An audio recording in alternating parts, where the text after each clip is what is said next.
Hello guys, for today's video ay magkakaroon nga tayo ng makeover vlog dahil pinapagalitan na tayo dahil ang kapal-kapal na ng buhok natin at bigote natin. Ano pang hinihintay natin? Tara! Paalis na nga tayo niya ng bahay natin upang pumunta sa ating trusted barbero. Shoutout nga pala sa supporter natin na si James Andre. Nakarating na nga tayo sa bahay ng ating trusted barbero. Located ito sa likod lamang ng Bugalyon Integrated School. As you can see, nakahanda na nga ang magagamitin ng ating barbero.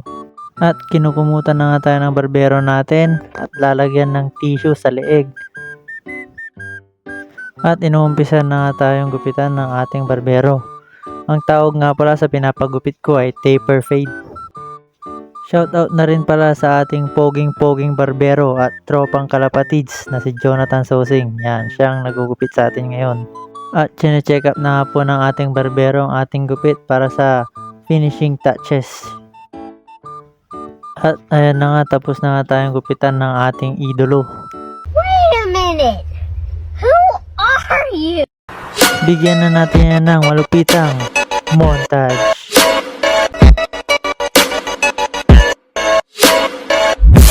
And so yun, tapos na tayo magpagupit.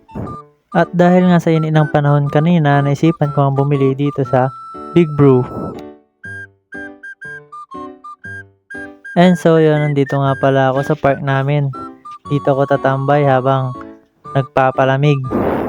Ayan, tamang inom lang tayo ng milk tea sa Gedli. Tamang celebrate lang, self-celebrate dahil sa pagkapanalo ng ibon natin kanina. At ayan, nakauwi na nga tayo sa bahay natin, tapos na tayong magpagupit. Ang kailangan na lang natin ay mag-ahit para makumpleto ang ating makeover. At ayan, kakatapos nga nating maligo at uumpisa na nating ahitin ang balbas natin.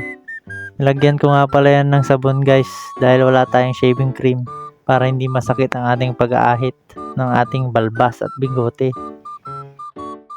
And wala, ang ating makeover. Ayan, nalinis na ang ating muka. Baby face na ulit. Keme! And that's all for today's video.